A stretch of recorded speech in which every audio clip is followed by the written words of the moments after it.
নমস্কার। Rishibani institute of Vedic অ্যাস্ট্রোলজির পক্ষ থেকে স্বাগত জানাই আজকের জ্যোতিষ আলোচনায়। আমি শান্তনু আপনাদের সঙ্গে।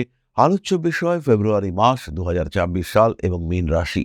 কালপুরুষের দ্বাদশ রাশি, কালপুরুষের শেষ রাশি, জলতত্ত্বের রাশি, দ্বিমুখী অর্থাৎ দত্তক প্রকৃতির এই রাশি, এবং এই রাশিতেই আমরা দেখতে পাই দুটি মাছের অদ্ভুত সহাবস্থান। ফলে এই রাশিতে আমরা দেখতে পাই বেশ কিছু বিপরীতমুখী চিন্তা। প্রত্যেকটি মানুষ, মীন রাশির প্রত্যেকটি মানুষ কোনো একটি সিদ্ধান্ত নেওয়ার সময় ভাবেন, ঠিকঠাক করলাম তো, কাজটা ঠিক হলো তো। এই ভাবনাই কিন্তু মিনকে অন্যদের থেকে আলাদা করে তোলে। বারবার এই ভাবনার ফলে মিনের পারফেকশন কিন্তু অনেকটাই এগিয়ে যায় এবং মিন নির্ভর করতে ভালোবাসেন, কখনো জ্যোতিষশাস্ত্রের উপর, কখনো শিক্ষকের উপর, কখনো অন্য মানুষের উপর। ফলে নির্ভরশীলতাকে প্রাধান্য দেওয়া এই মীন রাশি বা লগ্নের মানুষরা এরা ভালো থাকতে জানেন। পরিস্থিতি কঠিন হয়, জটিল হয়, কিন্তু মিন ভালো থাকেন। এই জটিল পরিস্থিতির মধ্যে, কঠিন পরিস্থিতির মধ্যেও মিন তার কিন্তু একটা অস্তিত্ব বজায় রাখতে পারেন। আমরা বলি জলতত্ত্বের প্রকৃত প্রকাশ কর্কটে দেখতে পাওয়া যায়, কিন্তু মিনের মধ্যে সব জায়গায় অ্যাকসেপ্ট করবার যে ক্ষমতা দেখতে পাওয়া যায় তা সত্যিই অনন্য। তাই বর্তমানে সাড়ে সাথে চলছে দ্বাদশের রাহু। এই কঠিন পরিস্থিতির মধ্যেও মিন কিন্তু তার ক্ষেত্রটিকে সঠিকভাবে রেখেছেন। মিন কিন্তু তার জায়গাটিকে একদম স্থিরীকৃত করে রাখতে সক্ষম হয়েছেন। কঠিন সময় আসছে, মিন ভেঙে পড়ছেন, আবার কিন্তু মিন উঠে দাঁড়াচ্ছেন, যার ব্যতিক্রম এই ফেব্রুয়ারি মাসেও হবে না। সমস্যা তো থাকবেই, সমস্যা ছাড়া কে কবে থেকেছে? মিনও সমস্যায় থাকবেন, কিন্তু সেই সমস্যা মিনকে কিন্তু ভাঙতে পারবে না। ডিসিশন নিতে পারবেন মিন, আগের থেকে ভালো থাকবেন মিন। যা তার চাহিদা, যা তার ইচ্ছে, সেগুলো পূরণ হতে দেখতে পাওয়া যাবে এই ফেব্রুয়ারি মাসে। তবে কয়েকটি বিষয়ে সচেতন থাকতেই হবে। তার মধ্যে প্রথমটি হলো ব্যয়। দ্বাদশের রাহু শুক্র কম্বিনেশন ফেব্রুয়ারি মাস থেকে শুরু হচ্ছে, তাই খরচের উপর নিয়ন্ত্রণ রাখতেই হবে। দ্বিতীয় বিষয়টি হলো এই দ্বাদশেই কিন্তু রাহু মঙ্গল কম্বিনেশন তৈরি হবে 23শে ফেব্রুয়ারি থেকে। এটা কিন্তু বিপজ্জনক কম্বিনেশন। এই দ্বাদশে রাহু মঙ্গলের কারণে পায়ে আঘাত প্রাপ্তির সম্ভাবনা বাড়ছে এবং কোনো জটিল রোগে আক্রান্ত হতে পারেন মীন রাশি বা লগ্নের মানুষরা। এই শারীরিক অসুস্থতার কারণে কিন্তু হঠাৎ করে শরীরটা খারাপ হওয়ার একটা সম্ভাবনা দেখতে পাওয়া যাবে। মীন রাশি মীন লগ্নের মানুষদের স্ট্রেস ফ্যাক্টর বৃদ্ধি পাওয়ার সম্ভাবনা অনেক অনেক বেশি। নিজেকে যত্ন করে রাখার চেষ্টা করতে হবেই মীন রাশি বা লগ্নের মানুষদের। কার্মিক উন্নতির সম্ভাবনা দেখতে পাওয়া যায় এবং কর্মক্ষেত্রে, কর্মসূত্রে বেড়াতে যাওয়ার প্রয়াস, এটাও আমরা মিনের ক্ষেত্রে দেখতে পাবো। একদম সিস্টেমেটিক হয়ে যাওয়ার একটা প্রচেষ্টা, এটা মিনকে করতে হবে। এক এক করে আমরা বলি। শরীর স্বাস্থ্যের ক্ষেত্রে কিন্তু স্ট্রেস রয়েছে।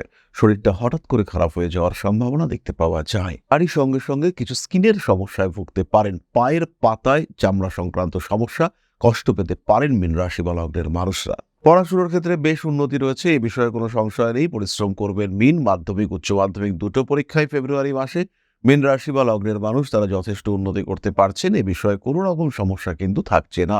তবে কম্পিটিশন থাকবে।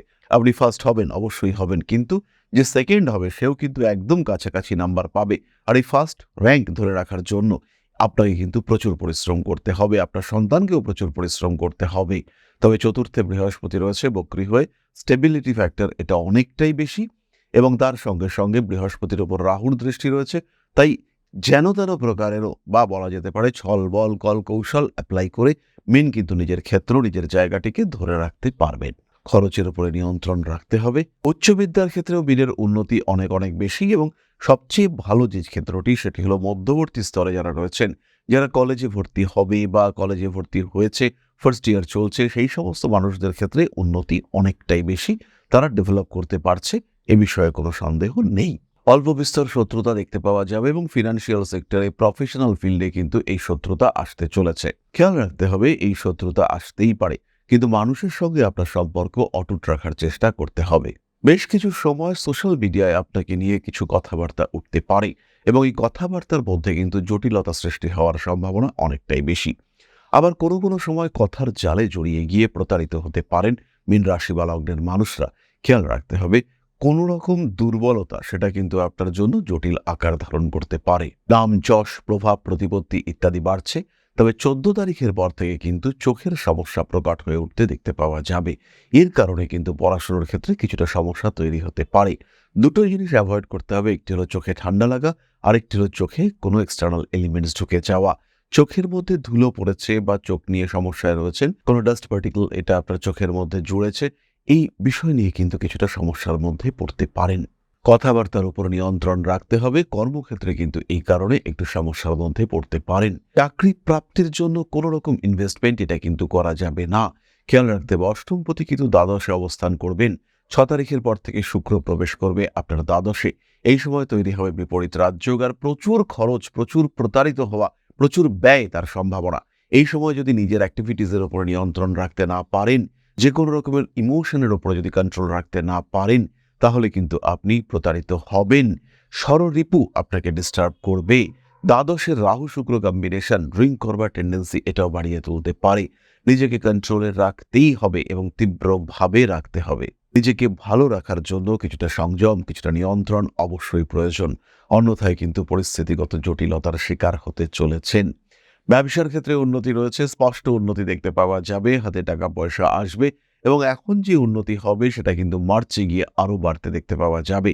অর্থাৎ একটা কন্টিনিউয়াস ডেভেলপমেন্ট, তার সূত্রপাত এটা কিন্তু এই ফেব্রুয়ারি মাস থেকেই শুরু হতে দেখতে পাওয়া যাবে।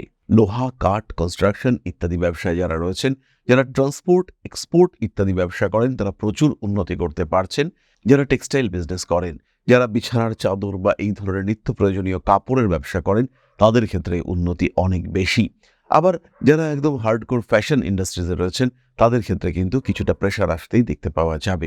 ছবি আঁকা, নাচ, গান ইত্যাদি ক্রিয়েটিভ সেক্টরে উন্নতি আসতে চলেছে। বাড়ির লোকজন কিছুটা বাধা বিপত্তি সৃষ্টি করতে পারেন, কিন্তু তা সত্ত্বেও আপনার ক্রিয়েটিভিটি কিন্তু বাড়তে দেখতে পাওয়া যাবে। বিশেষ করে ভাষার উপরে দখল আসার সম্ভাবনা অনেকটাই বেশি। ব্যয়ের উপর নিয়ন্ত্রণ রাখতেই হবে আপনাকে। হঠকারিতা দেখতে পাওয়া যায়। কোনো কোনো সময় মানসিক যন্ত্রণা সেটা কিন্তু আপনাকে একটা টাফ সিচুয়েশনের মধ্যে ফেলতে পারে। এর আগেও আমরা বলেছি স্কিনের প্রবলেম এটা কিন্তু আপনাকে ভোগাবে এবং মীন রাশি বা লগ্নের মহিলাদের তাদের কিন্তু এই স্কিন ইস্যুস জেনারেট হওয়ার সম্ভাবনা অনেক অনেক বেশি। বিবাহ এবং বৈবাহিক জীবন সম্পর্কে কিছু জটিলতা আসতেই পারে। এই সময় কিন্তু কঠিন সিদ্ধান্ত না নেওয়াই আপনার জন্য উচিত। খেয়াল রাখতে হবে সপ্তমভাবে শনিদেবের দৃষ্টি রয়েছে এবং দেবগুরু বৃহস্পতি তিনিও কিন্তু খুব বলবান অবস্থায় নেই। 3 ফেব্রুয়ারি বুধ যে কিনা আপনার সপ্তমপতি, তিনি আপনার দ্বাদশে প্রবেশ করছেন। ফলে কিছুটা স্ট্রেস আসবেই এবং এর জন্য মেন্টালি প্রিপেয়ার্ড থাকতে হবে। যাই হোক না কেন, পরিস্থিতি যে দিকেই যাক না কেন, মীন রাশি বা লগ্নের মানুষজন মনকে স্থির রাখার চেষ্টা করুন, ধীর স্থির থাকার চেষ্টা করুন, নিজেকে ভালো রাখার চেষ্টা করুন। যাই সিদ্ধান্ত নেবেন আরেকটু পরে, এখন কিন্তু সেই সিদ্ধান্ত নেওয়ার সময় নয়। কারণ এরপরে আপনার সপ্তমপতি বুধ তিনি নিচস্থ হবেন, মীন রাশিতে তিনি প্রবেশ করবেন। ইতিমধ্যে 26শে ফেব্রুয়ারি বুধ বক্রী হবে। ফলে মঙ্গল এবং বুধের ঘনিষ্ঠ সহাবস্থান শুরু হতে দেখতে পাওয়া যাবে। আলটিমেটলি সময় কিন্তু খুব একটা ভালো নয়। তাই মীন রাশি বা লগ্নের মানুষ তাদের কিন্তু বিবাহ, প্রেম, বিবাহিত জীবন, অনেক মানুষই আছেন প্রেমিক প্রেমিকা এই সম্পর্কে থাকেন কিন্তু স্বামী স্ত্রীর মতো সম্পর্ক নিয়ে বেঁচে থাকেন, তাদের ক্ষেত্রে কিন্তু আরেকটু সচেতন হওয়ার প্রয়োজন রয়েছে। কোনো ভুল ডিসিশন মারাত্মক সমস্যা ডেকে আনতে পারে। গোপন বিষয়গুলিকে গোপন রাখার চেষ্টা করুন, সম্পর্ককে গুরুত্ব দিন, বেড়াতে যাওয়ার পরিকল্পনা করুন, কাজকর্মের মধ্য থেকেও কিছুটা সময় বার করে নেওয়ার চেষ্টা করুন। নিজেরা যেভাবে ভালো থাকেন সেইভাবে ভালো থাকার রসদ খুঁজে বার করুন। এরপরে আমরা চলে আসবো নক্ষত্র সম্পর্কিত আলোচনায়। মীনের ক্ষেত্রে আরো দু একটি কথা বলি। বাড়ি ক্রয় করার সম্ভাবনা বাড়ছে। হঠাৎ করেই বাড়ি হয়ে যাওয়ার একটা সম্ভাবনা দেখতে পাওয়া যাবে এবং এই বাড়ি হয়ে যাওয়া, বাড়ি প্রাপ্তি ইত্যাদি ক্ষেত্রে কিন্তু উন্নতির সংযোগ অনেক অনেক বেশি। মীন রাশি বা লগ্নের মানুষ তাদের ক্ষেত্রে এই ডেভেলপমেন্ট আমরা দেখতে পাবো আর খুব ভালোভাবেই দেখতে পাবো। নিশ্চিন্তে এগিয়ে চলুন মীন রাশি বা লগ্নের মানুষরা। নাম, যশ, প্রভাব, প্রতিপত্তি বাড়বে। রাজনৈতিক সক্রিয়তার উপরে নিয়ন্ত্রণ রাখুন। যে কাজই করছেন না কেন সেটা যেন নিজের নিয়ন্ত্রণে থাকে। নিজেকে শান্ত পরিশীলিত রেখে এটা রাখেন মিন, তা সত্ত্বেও আরও একটু শান্ত রেখে সিদ্ধান্ত নেওয়ার চেষ্টা করুন। সিদ্ধান্ত পজিটিভ হবে। খেয়াল রাখতে হবে এই সময়টা কিন্তু ব্যতিক্রমী চিন্তা করবার জন্য নয়। খেয়াল রাখতে হবে এই সময় কিন্তু নিজেকে নিয়ন্ত্রণের মধ্যে রাখার সময়। এরপরে আমরা চলে আসবো নাক্ষত্রিক আলোচনায়। তবে তার আগে বলি, যারা জ্যোতিষ শিখতে চাইছেন, নতুন ব্যাচ শুরু হচ্ছে জানুয়ারি মাস থেকে। জানুয়ারি 2024 থেকে নতুন ব্যাচ শুরু হচ্ছে, অনলাইন এবং অফলাইন দুটোতেই। যারা জ্যোতিষ শিখতে চান তারা ভর্তি হতে পারেন ঋষিবাণী ইনস্টিটিউট অফ ভেদিক অ্যাস্ট্রোলজির জ্যোতিষ ক্লাসে। কিন্তু প্রশ্ন হলো কেন ঋষিবাণী? কারণ ঋষিবাণীতে রয়েছে একটা সিস্টেমেটিক সিলেবাস, ঋষিবাণীতে রয়েছে প্রপার ফ্যাকাল্টি স্ট্রাকচার। আমরা ঋষিবাণীতে যারা পড়াই, আমরা ধরে ধরে পড়াই, আমরা শিক্ষার্থীদের নার্ভ বুঝে পড়াবার চেষ্টা করি। তার সঙ্গে রয়েছে প্রপার সিস্টেম, সঠিক সময়ে পরীক্ষা, সঠিক মূল্যায়ন এবং তারপরে সার্টিফিকেশন। এই প্রত্যেকটি বিষয় কিন্তু ঋষিবাণীতে দেখতে পাওয়া যাবে। সুতরাং জ্যোতিষ শিখতে চাইলে আপনাকে আসতেই হবে ঋষিবাণীর আঙিনায়। তাহলে এবার আমরা চলে আসবো নাক্ষত্রিক আলোচনা প্রসঙ্গে। প্রথমে রয়েছে পূর্ব ভাদ্রপদ, শান্তশিষ্ট মানুষ, কিন্তু এই সময় মাথাটা একটু গরম থাকবে। বারবার ধাক্কা খেতে খেতে এবার কিন্তু অনেকটাই শক্ত হয়ে পড়েছেন পূর্ব ভাদ্রপদ নক্ষত্রের মানুষরা। উচ্চশিক্ষায় রয়েছে উন্নতি, শারীরিক অবস্থাও ধীরে ধীরে ভালোর দিকে যাচ্ছে। চাকরি প্রাপ্তির সম্ভাবনা অনেকটাই বেশি। উত্তর ভাদ্রপদ নক্ষত্রের মানুষদের কিন্তু জমি বাড়ি নিয়ে একটু বঞ্চিত হওয়ার সম্ভাবনা রয়েছে।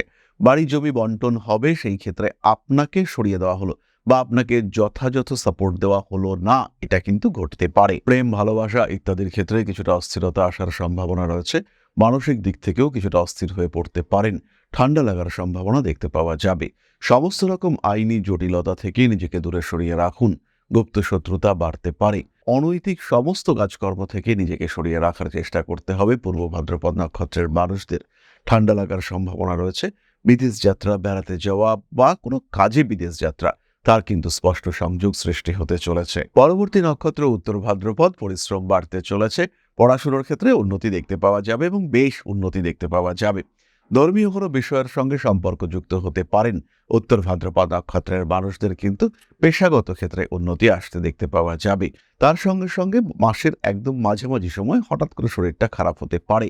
তার ঠিক পরেই মাসের শেষ সপ্তাহে লটারি বা অন্য কোনো মাধ্যমে কিছু টাকা প্রাপ্ত হতে পারেন উত্তর ভাদ্রপদ। মা বাবা এদের সঙ্গে অল্প বিস্তর দূরত্ব সৃষ্টি হতে দেখতে পাওয়া যাবে। তীক্ষ্ণ কোনো বস্তুর দ্বারা আঘাতপ্রাপ্ত হতে পারেন। পশু পাখির আঁচড়, কামড় ইত্যাদি এড়িয়ে চলার চেষ্টা অবশ্যই করতে হবে। ভাবনা চিন্তার গভীরতা বাড়বে এবং নান্দনিক বিষয়ের প্রতি আপনার আকর্ষণ কিন্তু বাড়তে চলেছে। পরবর্তী নক্ষত্র রেবতী। কাজের সুযোগ বাড়ছে। মান সম্মান, যশ, প্রভাব, প্রতিপত্তি ইত্যাদি বৃদ্ধির সম্ভাবনাও অনেকটাই বেশি। গোপন শত্রুতা বৃদ্ধি পাওয়ার সম্ভাবনা দেখতে পাওয়া যায়। নান্দনিক বিষয়ের প্রতি আগ্রহ বাড়তে পারে। আইনি জটিলতা থেকে নিজেকে যতটা সম্ভব দূরে সরিয়ে রাখার চেষ্টা করতে হবে। কখনো কখনো বাড়তে পারে গুপ্ত শত্রুতা। নিজেকে আরেকটু ভালো, আরেকটু হ্যাপি রাখার চেষ্টা করতে হবে। সোশ্যাল মিডিয়ায় জনপ্রিয়তা বাড়ছে এবং এই ক্ষেত্রটিকে কাজে লাগিয়ে নিজেকে আরেকটু পপুলার, আরেকটু ফেমাস করে তোলার চেষ্টা এটাও করা যেতে পারে। যান্ত্রিক গোলযোগের শিকার হতে পারেন রেবতী নক্ষত্রের মানুষরা। স্বামী স্ত্রী সম্পর্কের মধ্যে তৃতীয় ব্যক্তির আগমনের একটা সম্ভাবনা দেখতে পাওয়া যায় এবং এই তৃতীয় ব্যক্তি মানুষটি কিন্তু আপনাকে বেশ পীড়িত করতে পারে। ঠান্ডা লাগার সংযোগ রয়েছে। মা বাবা, ভাই বোন এদের সঙ্গে দূরত্ব সৃষ্টি হওয়ার সংযোগ দেখতে পাওয়া যায়। প্রেমের ক্ষেত্রে আসতে পারে বাধা, বিপত্তি ইত্যাদি অস্থিরতা। নিজেকে আরেকটু বড়, আরেকটু ছড়িয়ে নেওয়ার পরিকল্পনা করতে পারেন। যে কোনো কর্মক্ষেত্রে আরেকটু বেটারমেন্টের চেষ্টা করা যেতে পারে। তবে যে কোনো জায়গায় ইনভেস্ট করবার আগে আরেকটু ভাবতে হবে। কিছু গোপন কথা জানতে পেরেছেন, সেই কথা ধরে রাখতে পারলেন না। গোপন রাখা উচিত ছিল, কিন্তু আপনি গোপন রাখতে পারলেন না। তার কারণে কিন্তু বন্ধুদের মধ্যে সম্পর্ক খারাপ হতে পারে। ধীরে ধীরে নিজের লক্ষ্যের দিকে এগিয়ে চলার প্রচেষ্টা করতে হবে এবং নিজেকে আরেকটু এস্টাবলিশ করে তোলার চেষ্টা এটা অবশ্যই করতে হবে। আর তখনই কিন্তু আপনি ভালো থাকতে পারবেন। তখনই কিন্তু আপনি নিজের জায়গাটাকে আরেকটু স্টেবল করে তুলতে পারবেন। তাহলে মীন রাশি এবং তার 3 নক্ষত্র সম্পর্কে সাধারণ আলোচনা আমরা সম্পূর্ণ করলাম। এরপরে আমরা চলে আসবো প্রতিকারের কথায়। তবে তার আগে বলি, যারা নিজেদের জন্মকুণ্ডলী সম্পর্কে আরেকটু জানতে চান তারা প্রত্যেক মঙ্গলবার আমাদের লাইভে পার্টিসিপেট করতে পারেন। আর যারা দৈনিক রাশিফল সম্পর্কে আপডেটেড থাকতে চান তারা কিন্তু অবশ্যই আমাদের হোয়াটসঅ্যাপ চ্যানেলে যুক্ত হতে পারেন। এই যে কিউআর কোডটি রয়েছে এটি স্ক্যান করে যুক্ত হওয়া যেতে পারে। আর তার সঙ্গে সঙ্গে ডেসক্রিপশন বক্সেও কিন্তু লিঙ্ক দেওয়া রয়েছে, আপনারা সরাসরি সংযুক্ত হতে পারেন। তাহলে এবার আমরা চলে আসবো প্রতিকারের কথায়। মীন রাশি বা লগ্নের মানুষরা তারা অবশ্যই শনি স্তোত্র বা হনুমান চালিসা পাঠ করবেন। শনিদেবের নবগ্রহ স্তোত্র পাঠ আপনাদের জন্য যথেষ্ট শুভ। তিল দান করতে পারেন। বাড়ির পশ্চিম দিকে তিল তেলের প্রদীপ জ্বালাতে পারেন, এটাও আপনাদের জন্য ভীষণ পজিটিভ হতে চলেছে। ধারণ করতে পারেন সিট্রিন ব্রেসলেট এবং 5 মুখের রুদ্রাক্ষ। এর ফলেও আপনাদের জীবনধারা অনেকটাই স্টেবল হতে দেখতে পাওয়া যাবে। তাহলে আজকের আলোচনা আমরা আর দীর্ঘায়িত করব না। সবাই সুস্থ থাকুন, ভালো থাকুন। মা শ্রী শ্রী আদিশক্তির আশীর্বাদ বর্ষিত হোক আপনাদের উপর। সমৃদ্ধ, আরও সমৃদ্ধ হয়ে উঠুক আপনাদের প্রত্যেকের জীবন। জয় মা আদিশক্তি। নমস্কার।